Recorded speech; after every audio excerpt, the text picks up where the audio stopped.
And good morning, Risk Raider fans, Red Raider fans, and anyone else who likes this show and can put their guns up like this. Oh, that's how we do it? No, That's guns it. up Guns like up like this. that. There. We got to do a All little right. training session next week. Yeah, we should have done that training session before. But anyway, cut a we are corner. very excited today. Jeff, how are you this morning? Oh my gosh, I am fantabulous. We're going to have a special show today. It's going to be exciting. It's probably going to be a little bit of trouble. Make sure the children are not listening. No, I'm just kidding. It's going to be it's not going to be one of those shows, folks. It's going to be a great show. Man, we have got a great guest. A guest that I don't even know, Brent. This is how we have to get guests on. We can't let them meet me first, and we have found that people are much more agreeable to coming on the show if they haven't talked to me. I appreciate that. Thank you, Enoch. You're a saint for being here. Listen, everybody, it's going to be a great show today. I'm going to give you a little disclaimer. That means today's entertainment, today's fun, today's not professional advice. So if you need professional advice on insurance, technology, anything like that, do not call us, because today as Risk Raiders, we're just here to entertain and inform. We're not here to give you professional advice, so call somebody else. Who cares? But anyway, I'm excited, Brent. This is going to get going. I want you to introduce the world to Enoch right now. So this is my good friend Enoch, and he's really become one of my best friends over the last couple of years. He fell in the door of our Rotary Club. When did you join? About 3 years ago? About 3 years ago. Yeah, about 3 years ago. And he's from Kenya, and he came over here to study artificial intelligence and IT and got a PhD in artificial intelligence from University of Houston, and is currently the president of our Rotary Club, and just a great human being. I mean, he's a guy that's very positive and upbeat, and has taught me something about being positive and upbeat and looking at the world in a way that is positive and looking at what you can do instead of what you can't do, and I appreciate that, and it's been very, very good for me to know you, because it's really changed my personality, I think, for the better. And it really has. Thank you, Enoch. Because frankly, dear God, it was horrible for a while. The viewership dropped. Brent is kind. If anything, I'm the one who's been changed by being around this great man. I'll tell you, whenever I see him at the Rotary, he is kind, he is thoughtful, and most importantly, he's a friend. I call him a brother, actually. That's the nickname I we are him. brothers, I think. And that is who he is. And now meeting Jeff is even better. Well, I didn't want to say it, but we all know. But no, Yeah. Listen, you're right.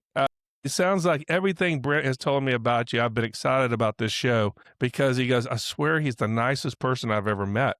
And for Brent to say that, and I mean this seriously, because Brent knows a lot of people and all that, but when somebody says that, you got to pay attention, because that's somebody who has that much influence on somebody. I think it's exciting to have you on the show. And then he tells me all this stuff about what you know about what you're doing with the AI and all these things. And so you take that personality and you blend it into a helping hand. Man, I think that you sound like you're the recipe for success, my friend. We are trying to make the world a better place. He is, and I love and maybe we'll have time towards the end to talk about your charitable initiative that they're doing with the kids in Kenya to use AI to help those kids lift themselves out of poverty, which I think is a neat idea, and I think it can work. It is working. I would say it already is working, don't you think? Yes, it's working. And taking children who have never touched a computer at all in their life, within 8 months, looking at the computer for less than 30 minutes a day, to whereby they can change their life and be productive, not just be productive, be meaningfully productive while avoiding the danger and the negativeness of AI, which we are about to talk. I think it's a remarkable journey. Yeah, that is an amazing story, because I think we're going to find in 20 years that you're going to have pulled some people up that are going to be people that are going to change the world, I think. And it'll be from an initiative like this that we get the next Bill Gates and Elon Musk are going to come from places like Kenya, where you're from. They're going to be smart kids that are going to be like, hey, man, I just didn't have a chance. And now, I'm going to burst onto the world stage and change things for the better. And you say something that is powerful, Brent, changing the world. And sometimes it takes just one person, one idea. For example, this talk show that we are in here, I'm thankful because you are doing what exactly all of us should be doing. And I'm so thankful that for my first actually professional appearance, I came to your show. So this is a big honor. And one of the big changes that I have seen, and if I could tell you a small story, I traveled to Africa. And then I saw a tragedy that took place. Two young men, one of them was hungry and the other one was poor, and both of them are poor. So the one he was a salesperson, so he had some sausages he was selling in the market. And then one of his friends, he came and took the sausage and ate because he was hungry. But then the sausage was less than 2 cents. Gosh. So he took his shot and he's like, "Hey, you need to pay me for the sausage. You can't just eat my sausage and walk away like that." And then in that scuffle, he punched him, he fell down, and he died, unfortunately. Oh my And gosh. then the people around him ended up killing this guy who just killed the other guy. We lost two people Oh. because of 2 cents. Mm. And I'm looking at this, I'm like, this is an economic disaster. So how do you fix a situation like this? You fix it with technology. That is the positive side of technology. Think about it. A child like that, if he gets on your podcast, knows how to make content, he can edit videos for you, you will pay him $20 a month. $20 a month, there's so much money. That's $2,000 in Kenya, for example. That will run him the whole 2, 3 months without a problem. So that is why I said, let me teach them these few skills to know that the world is not a small box, it's a village. But then, now that I am studying, I'm actually a PhD student. I've not completed Oh, I my forgot you were I've still in not the completed program. my PhD yet. I'm almost. Now that I'm doing a PhD in artificial intelligence, then all of a sudden, for example, in the last 6 months, we are in this upward explosion of artificial intelligence. But guess what?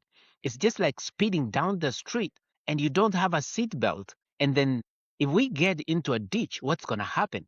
And that is why having this talk today is critically important and is needed more now than ever. I agree with you 100%. We are really, that's a good way to say it. We're speeding down the street, and boy, I think a lot of us are using it and kind of blindly, not thinking through maybe the answers we're getting and the processes that it's doing needs some evaluation. So, what do you see as the dangers or the things that, as we in risk management, need to consider when we talk about AI with our clients or our friends or our neighbors? What do you see as the issues right now with it? The biggest issue, and this affects the United States more than any country currently, it is job displacement. You really think that's going to be an issue? Is a big issue. I'm telling you, we have lost so many workers and we are about to lose all white collar jobs if we do not change the way AI is being implemented.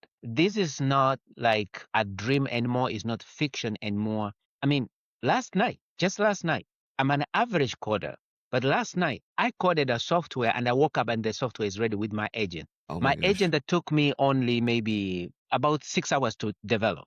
It coded something that could have normally taken me over 10 years to do, and I could have not done it. It could have taken hundreds of developers to do it.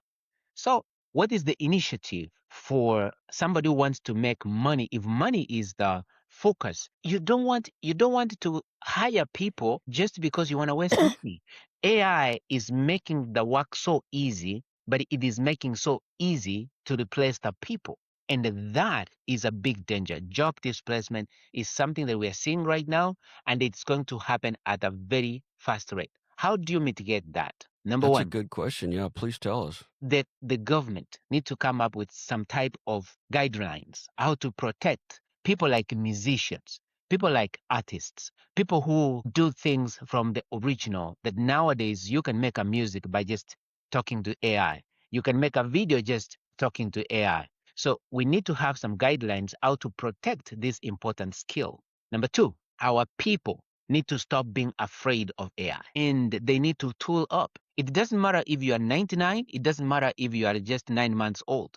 Anybody can learn AI no matter where they are, as long as they learn it safely. Actually, one of the programs that I'm developing right now as we speak, I'm coming up with a 2 month program that it can teach anybody who knows to speak English from zero to AI in 2 months, no matter what they have done or they have not done in their life. That's how easy it is. I was talking to a friend of mine this morning before I came to your show, and I was telling them, listen, education is dead. And this is not a joke. The old way of going to school and taking classes and preparing for the future, that is done. Right now, we need a different mindset. We have to change a different mindset. What do I mean by that? What is going to be important in the future? Our children need to be taught of integrity. This is something you cannot just create in a school environment. Our children need to be taught problem solving. Our children need to be taught skills. How do you go out and fish? How do you go out there and interact and mingle with other people? Our children need to be taught how do you play well with others? Our children need to be taught how to become a better community member, how you can give back to society. These are the critical things we need to teach. And then things like being a doctor in the future is going to change. You still need to do the practice of human anatomy, how you can treat a human being. You still need to know how to connect the wires as an electrician. You need to know how to connect the pipes as a plumber. So these practical life-saving skills are going to be more pricey in the future than anything else. But when it comes to knowledge, we are past the level where AI is smarter than all of us concerned. But the most important thing, AI is not so intelligent that it can replace human beings. No, we are the original. AI is an imitation. That is why they call it artificial. In Africa, we have this saying that says, if you have a gap, a denture doesn't fix that gap on your teeth. A denture is just there for looks, and sometimes it can be permanent for eating, but it can never really fully replace your tooth. What does that mean? As much as AI is here and it is artificial, it requires a human being. And that is why at a higher level, we have to start thinking, what guidelines are we going to put? How are we going to protect the society? How are we going to protect all these people who are losing jobs? How are we going to protect those people who are working? How can we tool them up so they don't lose their jobs? How can we make sure everybody is paid? How can we teach our children to have skills that they're going to need in the future? Because if we just leave AI to babysit and raise them up, we are in a very Yeah, difficult we're in trouble. future. Well, You talk- information really doesn't make people smarter. I mean, if you really kind of look at it, we now have more access even before AI with the internet. You know, when the internet comes on, we're all part of that generation where we've come from no phones or anything to where now we have AI. And we have more information and have had more information at our fingertips than we've ever had before. But people aren't smarter. People aren't in general. I mean, you have, just because you have access to things, people aren't smarter. You're going to still need people who can communicate and who can share, because you can place all this information out there and AI will do some things, but it doesn't mean that people will be able to grasp it and use it. Does that make sense? Do Absolutely. you see what I'm saying? So I think maybe tell me if I'm not hearing you right on it, Enoch.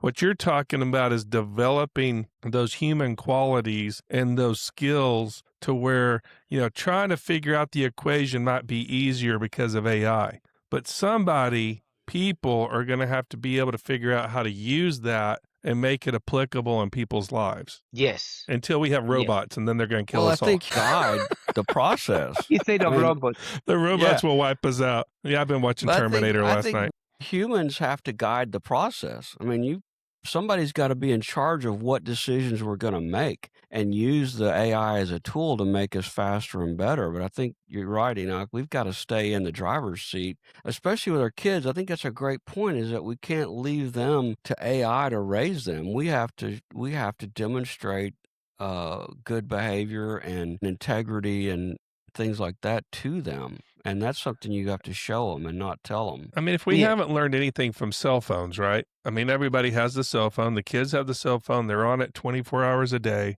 And some would argue that this generation that's coming up is the worst at communicating. And I actually saw that they're saying that the next generation, the studies are saying this is going to be the only time in history, though, where the generation of intelligence, of learning and the ability to know things, they're actually going to be less smart than the generations before. And so you go, how can that be when you have all this information afforded to you? How is this group not going to be as smart as a group before? And I think you're hitting on that. So tell us a little bit more than what do we do? I mean, so how do we manage it? How do we protect ourselves from it? Very good question, Jeff. Actually, you just said something powerful, and I want to repeat it. I will. Our generation, you think by having a cell phone and having technology and having all this great access is supposed to make us smarter. Quite the opposite is happening. Since the use of ChatGPT, most people have forgotten what it means to write. Now, I remember when I was going through engineering classes in Kenya, that is back 1999, we didn't have a computer. So we had to use a mathematical table for us to do some reference in order to do chemistry, in order to do mathematics. So I had to memorize numbers in my head that were so big. But now, if you ask me what are the phone numbers of my 5 closest friends, I won't tell you because our memory has been made lazy intentionally by the algorithm. So if anybody doesn't think that they're under the influence of an algorithm, you are wrong. Why do you think our children can scroll mindlessly on the phone for the whole day and they're not getting tired? An addiction. We used to think addiction was cocaine, dope, and these other things. No, the real addiction that we are facing in our time is addiction to algorithmic programming that is being done to our children and our lives. So the big question, how do we escape out of this? This is where leaders like Brent come in, leaders like Jeff come in. This talk is very important because the only way we can connect as humanity is through communication. And we need to come together and put our heads together and say, hey, we don't want to go back to the Stone Age. No, that is not going to solve. It's not going to solve. Imagine during the Civil War or during the old wars, I went to San Antonio and I heard this story about the Alamo being protected by some soldiers, and they called for help, but help came a few weeks or months later Yeah. when all of them had been killed, something like that. So you can imagine if it this time and the Alamo was under attack, all Donald Trump needs to do is call the Marines, and in a few seconds, there will be backup right there with the F and who knows what can go there. So we have advanced from the Stone Age. Check. We are in an explosion of knowledge. Check. Actually, one of my favorite verse in the Bible is Daniel chapter 4, verse 4, that says, in the last days, there will be an increase of knowledge. And that is where we are. Check. But most importantly, let us never forget, we are still, as Brent said earlier, in control. And we must stay in control. Let us look at 2 scenarios. Let us say somebody was walking on foot. If somebody is walking on foot, they don't need a helmet because if they fall, they can just simply, put their hands out and they will hold themselves. But imagine if somebody was riding a bicycle. Now they need a helmet because they are moving faster than somebody who's walking on foot. If they fall from the bicycle, they can hurt their head. Now move them into the car. They need a seatbelt because the car is moving faster than even the bicycle. Now move them into a jet fighter. They need an ejection seat. Just in case that jet fighter crashes, they just need to get out safely. The faster you move, the more security and safety features you must have. The downside to where we are currently, when the AI was allowed to go public, there was no enough safeguard rails that were put in place. Currently, we are in a place of struggle for survival. Who can do this the fastest? Who can do this the cheapest? We're seeing this fighting going on, but what we don't understand, our children currently, they are being raised in this place where they're exposed to everything. The AI right now can show you step by step how to make a nuclear bomb. The AI can show you how to make a cybersecurity hack. The AI right now can show you how to make an automated weapon, robots that Jeff talked about, that can actually kill people without you being involved. The AI can do great harm, but we don't have seatbelts and we don't have helmets. And what I'm suggesting that we should do, number one, when people go to medical school, there is a cardinal rule they are told: do no harm. Do no harm should be given to anybody who has power, who has access, and whose decision can affect people's lives. Do no harm. Can you imagine if you are at your dentist and they're trying to take off your tooth and then they're just drilling into your jaw? That's a bad no-no. Can you imagine if you are under an operation table and the nurse anesthesiologists, they just change the dose just a little bit that will kill a human being. So these people who have access to our lives and they have so much power, they have to have moral compass to control their brains. And the biggest medication we need for AI is not going to be an algorithm, is not going to be a law. It is going to be common sense. And common sense is not common, as we have seen. Talks Not like at all. this, they are the solution to the problem of AI. We need to have this open talk to people and let the people start developing a new culture, a culture that says, do no harm. That is number one. If we can focus on just one thing and say, do no harm. You have AI that can steal from your neighbor, do no harm. You have AI that can destroy an entire planet, do no harm. If we focus on that alone, we could have saved almost 50% of what needs to be done. Yeah, that's a very good point because I think that people have got to use their own compass to guide them, and that's in short supply, as you say. It's something we, I think, as adults have to make sure that kids are getting. Is you're right. I think education, as we thought about it historically, is at an end, whether we like it or not. That model is probably done. I mean, I don't know exactly, but Are you saying I should not send Sam to college next I wouldn't semester? if I were you. No, he's going to tech. He'll be fine. He'll be good. There's other things he needs to learn than school. Exactly. What's Jeff, co- I like that question that Jeff is asking. What's going to happen with our education? Fundamentally, our education infrastructure has to change. Yeah. If we proceed with the current college and high school the way things are currently, it is not sustainable. Because some of these children, when they go to school, honest speaking, they just can ChatGPT their answers all the way to the degree. So now you have somebody who has a degree, but they're useless. And they're not educated at all. They're not educated well, at all. that's my point. Is you can have information but not be educated. And there's a Yeah. big difference. There is a big difference to that. And here's the thing that maybe I think we need to consider is that when AI comes out, maybe this is because it's maybe our age, where you've known it not before. We've seen so much change in our lifetime, but it's exciting. I mean, AI, when you first start playing with it, it's Oh, exciting. it's fun. And well, like this show would never be broadcast, never be posted.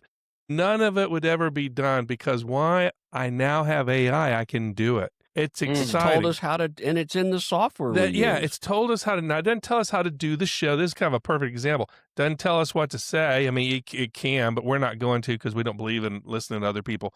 But we're going to do whatever we want to do. But that's the whole thing is it'll try to tell us and it'll try to say, hey, Jeff, straighten up. I'm like, no, you're AI. But the point is, if we could blend this idea of do no harm, but combine it with the energy and the excitement, because I think people get blinded by the energy and the excitement. Your brain kind of starts going, oh my gosh, I can do this. I created a fillable PDF yesterday, for instance, for something I want to use in the other business. And I created it like in an AI in, I don't know, probably 10, 15 minutes, which it would have taken forever and stuff I wouldn't have known. But if somewhere within that idea of excitement and creativity and how to utilize it, if we bring in the concept of do no harm and the boundaries, if we talk about those things kind of at the same time, because then that's what you start building, you start trying, and then all of a sudden, dude, you are into it. Like, you're like, if I can do that, I'm going to go over here and do that. Well, there needs to be that quadrant of maybe, because, we can all do a lot of things, but we shouldn't do some things. You can do Well, I think- whatever you want to do, but there's some things you shouldn't do, even though you can do them. Does that make sense? And so we have Absolutely. to create that, but you can't ignore the excitement that comes with this because then people think you don't know what you're talking about, right? And it is thrilling to use, but the difference between people like us and young people is we're educated. We have a traditional educational background to where we know when it's wrong. We Right. know when it's going off track. We're like, no, that's not how that works. They don't know the difference. And so therein lies the danger is people who are younger, who don't have the education and experience that we do, they don't know when the thing is taking them into the ditch. Or like if you'll recall, Like when people first started using GPS, they were driving their car into the lake, right? This is kind of the same thing. They're taking Chat GPT and it's driving them into the lake.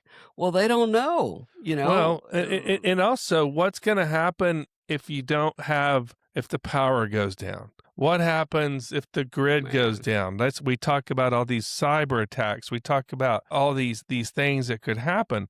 But if you lose electricity for whatever reason, the problem is you've created a society that wouldn't even know how to start a fire. Right. I mean, this sounds stupid. I mean, but I mean, they wouldn't even know what not to burn, what to burn. I mean, it would be kind of funny to watch somebody's over there trying to light the PVC pipe on fire. But I mean, it's crazy, and so you've got to blend in this thing. We have this idea that this stuff can't go away. But I'm going to tell you, folks, if we get that virus or we have a grid or we have a solar flare and it blows out all this stuff, and if you're going to be standing there knowing not where to go to the bathroom because GPA is not going to tell you, you're going to have a problem. Exactly. And it's going to be the great equalizer. And so somehow we got to get that back into society. Even if it's a backup, you got to have some stuff up there that you retain instead of like, I'm not going to think about anything but beer and tequila, but I'm going to go to the computer for everything else. I just don't know. Well, I think it's what Enoch was saying earlier. We need some guideposts and some railing around this thing, or a helmet or a seatbelt to keep some reasonable processes in place and some minimal education in place for young people so that they're not completely helpless. I think we put Enoch in charge of that. We just put him in charge we should. of it. Enoch, we need you you do the safety rails and get back to us next. He'll go into Chat GPT. How do I put in the safety rails? Yeah. But you said something interesting though about plumbers and electricians. I've been telling the young people that I have exposure to that I think if you want to be safe, you need to have a job that a computer can't do. And plumbing and electrical is a great example of those things. If you can run wiring and put pipes together and put toilets in a house, you're going to be employed. And you're going to make a lot of money. You're going to make a lot of money because there's nobody doing it. And I think people that can put their hands on things and fix things are going to be in demand, which is going to be an interesting flip back to the old days when people learned skills in an apprenticeship type of format and then became valuable society. I think we're going to have to go back to that maybe. We are. And actually, there's nothing new. We are actually going back to where the skills you have with your hand means more. They're more valuable than what is that you learned at school, because now AI knows everything. Right. Who would have thought AI would have brought that about? I would have never seen that coming, that physical skills with your hands will be more important after AI arrives. And by the way, before we even go far, there is one more level that we're about to get into. AI currently is still is a toddler. We are not even at the full level of like where AI can go. Now, remember, AI has been around since 1950, but now at the level it is getting perfected, the turnover is just insane. And talking about skills, I remember when I was young in Kenya. By the way, this is the flag of Kenya. I see it. I wasn't even paying attention. Yeah, my mother told me something that you just said right now. She said, my son, as you grow up, I want you to be able to make money with just your hands. And that is the reason why I went to Kiss School and I did power mechanics. Power mechanics is when you learn how to fix cars. Here in America, we call it auto mechanics. When I came to the United States, I became an auto mechanic because I couldn't get employed. But I made I remember more you money. telling me that, right up. Yeah, but I made more money using my hands than if I was employed before I joined the United States military. Talking about the military, by the way, guidelines, one of the big guidelines I wanted to highlight is the military use of artificial intelligence. And this is where now the government comes into play. Currently, I just saw that they have now made these autonomous robots that can go out there, make a decision who to kill, when to kill, and how to kill. That's frightening. Now imagine somebody who has some little cybersecurity intelligence hacks into that robot and it turns the code and makes it attack friendly forces. So these are the things that need to worry us. As much as it is easier, you're not exposing a human being to go out there. When you are in the heat of war, you need a human being who can be able to make a decision like, is this moral? Is this good? Can this be done? Is that someone's Now, home we're going to blow up? exactly. And now we do have some advanced technologies, for example, the ones they're using in Israel with the Iron Dome, whereby it will just read the trajectory of the incoming projectile and they engage it autonomously. There is an advantage to that. But at the same time, if you give complete control to a machine, then what are we doing? So this is where checks and balances ought and must be put in place. Yeah, it's a very good point. I hadn't even thought about the implications of using it in the military because you're right. Those drones and those robot soldiers could be turned against you very easily. I'm not happy now. Where's all the laughing? You're like, damn. I Hi. didn't even think about that. I gotta go. Well, All thanks right, for so- tuning in, everybody. Yeah. So, all right. It's over. Enoch, we're running to the end of the time. Let's wrap this thing up somehow. Where do you think these seatbelts and guardrails, is this a government thing? Is No. this people thing that we need to do ourselves with our kids? Where No. do we go with this? It is going to be a layered approach, in my own opinion. It has to be a layered approach. Number one, you're doing what you're supposed to do. You and Jeff, you're making noise about it. You are pointing the light that this is something that can harm us. So people are listening. Your listeners are watching. The word is going to start spreading. So this is the first line of defense, according to me, is people need to be informed. Whenever you tell people of real dangers, for example, how do we know that the radioactive is bad? Because somebody told us. And to me, one of the greatest dangers that we can have in this world is a nuclear war. And another danger that we can have is a nuclear war that is being controlled by AI. Oh, so now boy. you have two powerful things that can do so much damage.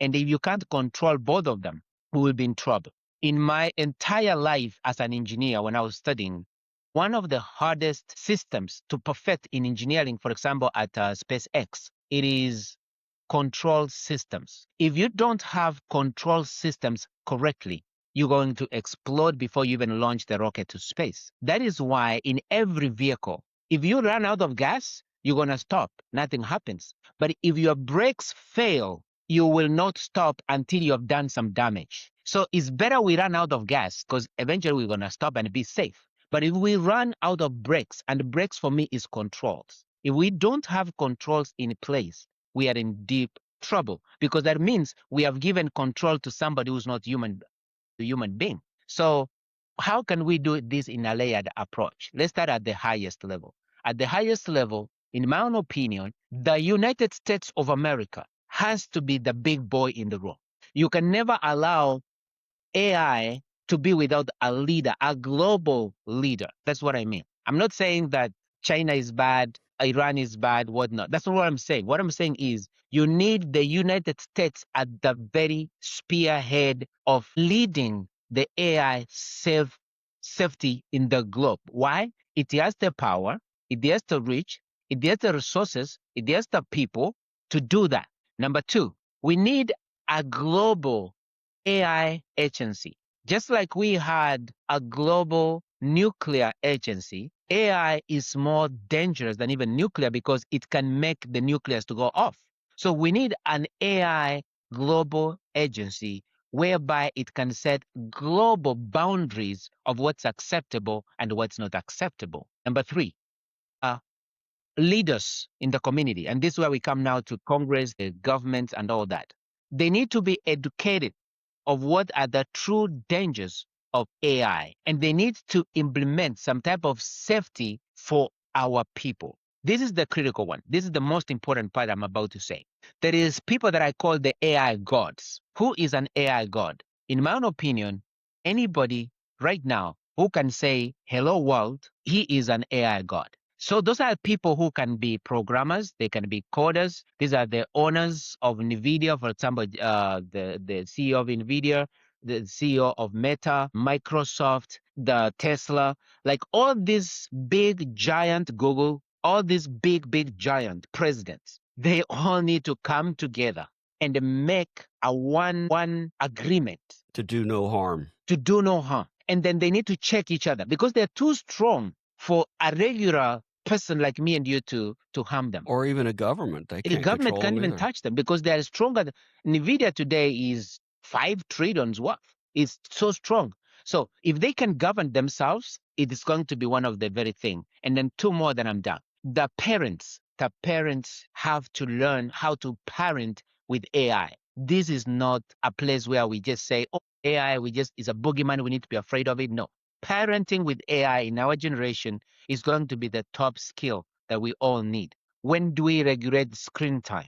Because you can't tell your children don't play with AI. No, that's bad because then they're going to be left behind. So the parenting has to be scheduled to be able to adopt our children for the future. And then the children after that, they need to listen and adopt the new system. And lastly, lovers, the people, it is our responsibility. If we can build a culture that respects AI and it treats it with care, the same way we respected electricity. When electricity came, people were being electrocuted because they were touching it. But now we all respect the electricity and nobody gets killed. But it helps us to power our homes. When the nuclear reactors came, people were getting exposed to radiations. We don't do that because people are aware. And how do you make people aware? Through podcasts and education like this. And this is what we need to be doing. That's great stuff, man. I'm loving it. Risk That's Raiders is leading. We're outstanding. saving the world. Yeah. I think that's worth a subscription. What do you think there, Brent? Subscribers like us on. Yeah, subscribe and like. That's amazing stuff, Great man. stuff, I knew it Enoch. was going to be good having you on today because Dude. I know you know a lot about it. And, man, you've made some excellent points that I'm going to be thinking about all day and all week and all month that are just kind of burning into your brain. You're like, wow, this is really, the seatbelt thing is what is right is we've got to be careful. We're going very fast down a rocky road and man, we could end up in the ditch and boy. Well, I've learned a lot. Today has been a great day. I feel like I've learned a lot. I'm a little bit, I guess I'm a little unsettled, but that's good. Exactly. But you know what I mean, though? I mean, because you go, yeah, you kind of do have to think about all this stuff. Yeah. And I think Enoch's made us so aware, you know, you look at it globally, but then you have to look at it personally, too, your role in it, whether it gets down to as a parent, a business owner, or however, we all have a responsibility. We just can't always blame it on the other guy because, you know, you can control what you do. So I think it's been so impressive of what you've shared with us today. And it means a lot. And I'm excited and I'm just going to turn off the computer. I'm going to go fix my toilet, and then I'm going to go. I tell you, it's been a great having show. you on, and we're going to have you on again at some point because we're going to need an update about where we are. Yeah, I'll wait for my AI to say, you need to have Enoch back on. And I'm like, our programmer will probably be like, it's time to have Enoch on again. Remind me to put that on my calendar.